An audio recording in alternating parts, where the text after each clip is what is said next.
We're at beautiful 25 Huron Street, what we call Victoria Base in James Bay, Victoria. And today, yesterday, and Thursday, we have what we call Coast Guard Days. The Thursday and the Friday allow us to bring in field trips from a variety of schools, mostly on the island. And then the Saturday is more of an open house to the community. Anybody who wants to come in, find out a little bit more about what we do, we welcome them and answer any questions. I've managed to pop around and sit in most of the booths today. A lot of really good questions. Folks are very curious about what the Coast Guard does. Mostly we're known for search and rescue.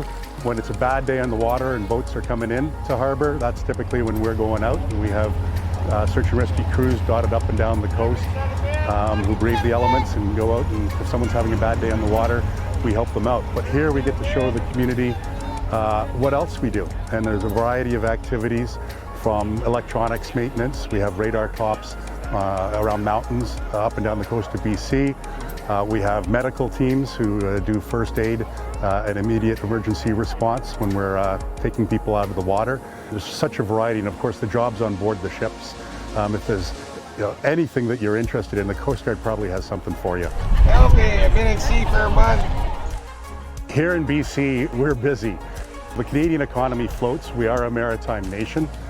So the Coast Guard enables that industry, keeps sailors, both recreational and industry sailors, vessels, and the marine environment, most importantly, safe. We work in cooperation with many First Nations communities, local and provincial governments up and down the coast.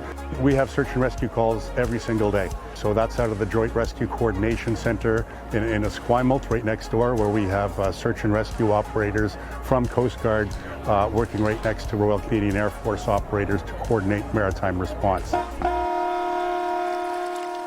In addition to that, most of our viewers will know of air traffic controllers. We don't call them vessel traffic controllers, but we have the same capability where we're monitoring vessels up and down the coast. They're calling in at regular points.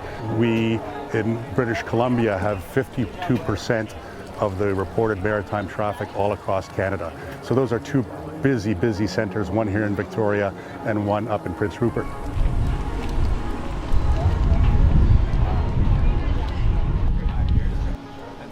I work for Canadian Coast Guard. I'm trained as a navigation officer. My current position is Chief Officer, and today we're on board the Sir Wilfrid Grenfell. It's an exciting vessel to work on. It's a busy vessel to work on. I've worked on it for the last 4.5 years.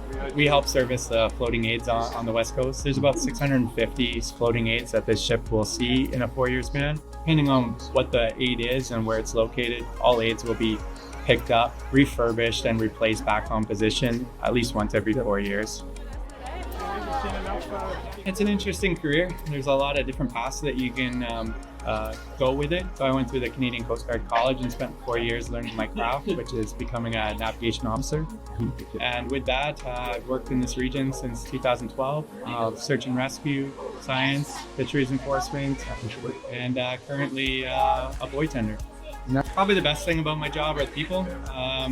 We have a crew of 25 on board. When we go to work, we all work 12-hour days. We work for 28 days in a row.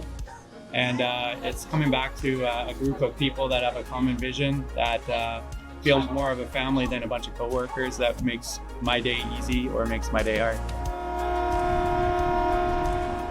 In my opinion, what the Coast Guard offers is a challenging but rewarding career. We do the day-to-day work that helps Canadians. We see the results of our work. It's rewarding, it's a good career, and it helps Canada and Canadians.